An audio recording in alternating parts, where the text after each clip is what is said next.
Oi pessoal, no vídeo de hoje nós vamos falar sobre as fontes do direito penal. Para falarmos sobre as fontes do direito penal, primeiro precisamos saber o que são fontes, certo? Fontes são o surgimento, fonte é o nascimento, a origem, enfim, é como nasce a lei penal. No direito penal, nós temos dois tipos de fonte. Nós temos as fontes materiais e as fontes formais. Vamos falar inicialmente das fontes materiais. O que são essas fontes materiais? Fontes materiais são as leis. São aquelas leis que são criadas lá no Poder Legislativo e que constam do Código Penal brasileiro ou do Código de Processo Penal, certo? É a União quem faz essas leis. Somente o governo federal pode criar leis penais, tá? São os deputados federais, os senadores, enfim, estados e municípios não podem legislar sobre direito penal. Aqui no artigo 22 da Constituição Federal de 88, ele diz o seguinte: compete privativamente à União legislar sobre, privativamente, ou seja, somente a União. No seu inciso 1, direito civil, comercial, penal, ou seja, direito penal, lei penal, somente o governo federal, somente a União é quem pode legislar, ok? Ou seja, estados, municípios não têm autonomia para legislar sobre o assunto penal, para criar leis penais, tá bom? Temos também as fontes formais. Essas fontes formais, elas se dividem em fontes formais diretas e indiretas. Fonte formal direta é a própria lei do direito. É a própria lei que está descrita no nosso ordenamento jurídico, certo? Essa é a fonte do direito penal, a primeira fonte formal direta é a lei. A segunda, que é a indireta, são os costumes, os princípios gerais e a analogia. Lembrando que a analogia, ela tem o valor, é a jurisprudência, né?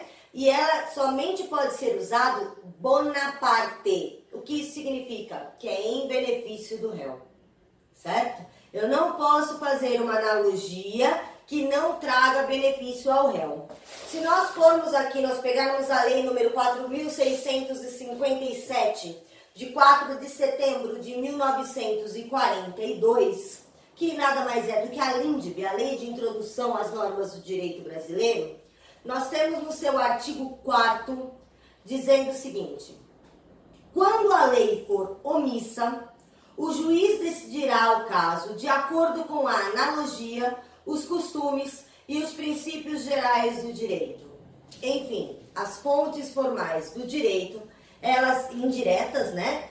Elas se baseiam no artigo 4º da LINDB, ok? Tá dando para entender? Então vamos lá. Fontes do direito, nós temos as fontes materiais e as fontes formais. Fontes materiais são as leis criadas no Poder Legislativo.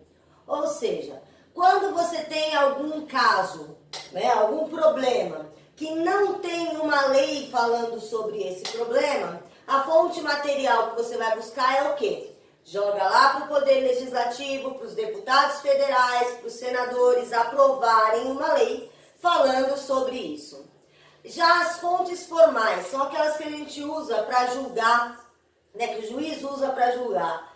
Então nós temos as formais diretas, que é a própria lei, e a indireta, que são os costumes, princípios gerais e analogia, ok?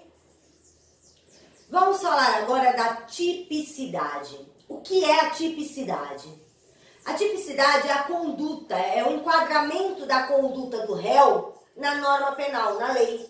É como aquela conduta se enquadra na lei, ok? Ela está sempre ligada ao princípio da legalidade, lembram? Nullum crime, nulla poena sine lege. Nullo crime, nulla pena, sem uma lei que o defina. Ou seja, só é crime se estiver na lei, se a lei disser que é crime, ok? Essa tipicidade, ou seja, essa adequação do ato na lei, ela pode ser dividida de duas maneiras. Vamos lá. Primeiro, ela pode ser imediata, direta. Então, a tipicidade direta ou imediata é quando esse ato está descrito claramente na lei, diretamente na lei. Por exemplo, o artigo 121 do Código Penal, que diz matar alguém. Então, por exemplo, um assassino, alguém que vai e mata uma pessoa, já tem essa ação descrita diretamente na lei penal, certo? Então, é uma tipicidade ou uma adequação direta, imediata. Tem também a adequação mediata ou indireta. Quando que acontece essa tipicidade, essa adequação? Quando, por exemplo, eu tento cometer um assassinato. Tem-se a intenção de matar, porém a vítima não morre, tá? Você vai lá, deu 10 tiros no cidadão e o cidadão não morreu. Pois bem, existe o intuito de matar, porém a morte não ocorreu. Então eu não posso adequar isso no artigo 121, que é matar alguém. Eu preciso do quê? De uma norma extensiva, certo? Eu preciso ir além dessa norma, tá bom? Então eu vou aqui, ó, no artigo 14 do Código Penal. O artigo 14 do Código Penal, no seu inciso 2, ele fala o seguinte: tentativa, quando iniciada a execução, não se consuma por circunstâncias alheias à vontade do agente. Pois bem, a tentativa de assassinato, vamos dizer, no exemplo que eu estou dando para vocês, a tentativa de um crime, ela se enquadra de maneira indireta, de maneira mediata, certo? Não é imediata, não é direta, como é, eu fui lá, matei e está lá escrito, matar alguém. Ok, é direto.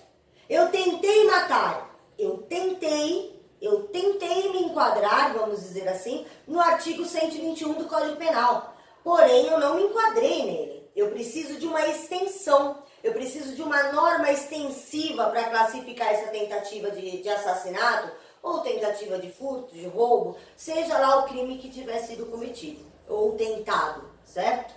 Também entra nesse caso, o caso do partícipe de um crime. Quem é o partícipe? Um amigo meu chega para mim e pede meu carro emprestado, falando que vai fazer um assalto a um banco. Eu empresto o meu carro para ele. Eu não participei do crime, eu não planejei o crime, porém, eu também tenho responsabilidade nesse crime, uma vez que eu emprestei um objeto que vai ser usado nesse crime. Então, eu sou partícipe desse crime. Aproveitando isso, vamos falar das diferenças entre o autor, o coautor e o partícipe de um crime, tá? O autor é aquele que domina o fato, é aquele que controla o acontecimento, é aquele que domina a situação e que executa a ação. Esse é o autor, tá? Já o coautor, ele domina o fato, ele planeja, ele contribui para o fato, porém, ele não obrigatoriamente está no momento do crime. Esse é o coautor. É aquela história da pessoa que resolve matar o marido, certo? E aí contrata um assassino para matar o marido. O assassino é o autor, é aquele que vai, assassina, certo? E ou a pessoa que resolveu matar o ex-marido, é o coautor, é aquele que manda, o mandante, ele é o coautor do crime, certo? E o partícipe é aquele que induz ao crime ou que empresta uma arma, que instiga, que olha e fala, né? Você viu o que a sua mulher está fazendo? Ela está te traindo, que coisa feia. Melhor você matar a sua mulher. Você acha que sua mulher merece viver com todo o sofrimento que ela está fazendo? Esse é o partícipe, certo? Eu tenho uma arma aqui. Você sabia que eu faço coleção de armas? Então, eu tenho uma arma aqui, não quer usar a arma e tal. Então, é isso, pessoal. Vamos lá. Hoje nós falamos, então, sobre quais são as fontes do direito penal. Vamos lembrar, as materiais, que é a lei feita lá no Congresso. A fonte direta, que é a lei que já está, as formais diretas, que é a lei que já está no ordenamento. Formal indireta, que são os costumes, os princípios gerais e a analogia, certo? Depois nós falamos sobre a tipicidade. A tipicidade é aquele enquadramento da conduta do agente, que é o réu, dentro de uma norma penal, dentro da lei, certo? Nós falamos da tipicidade ou da adequação direta ou imediata, que é o caso do 121, que está descrito na lei, por exemplo. O caso do 155, certo? 157, furto, roubo, né? Você foi lá, furtou de alguém, está descrito na lei, tipicidade imediata e direta. E a tipicidade mediata ou indireta, que é aquela que você precisa de uma extensão. Não adianta só a única lei, ela não resolve.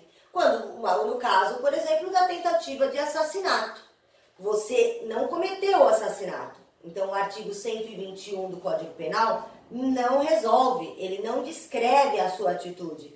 Você precisa de uma extensão. Então, você vai lá para o artigo 14 do Código Penal, que fala sobre essa tentativa, ok? Lembrando, autor, aquele que tem o domínio do fato, é aquele que executa a ação. Coautor, domina o fato, planeja, presta contribuição, porém não obrigatoriamente está na execução do fato.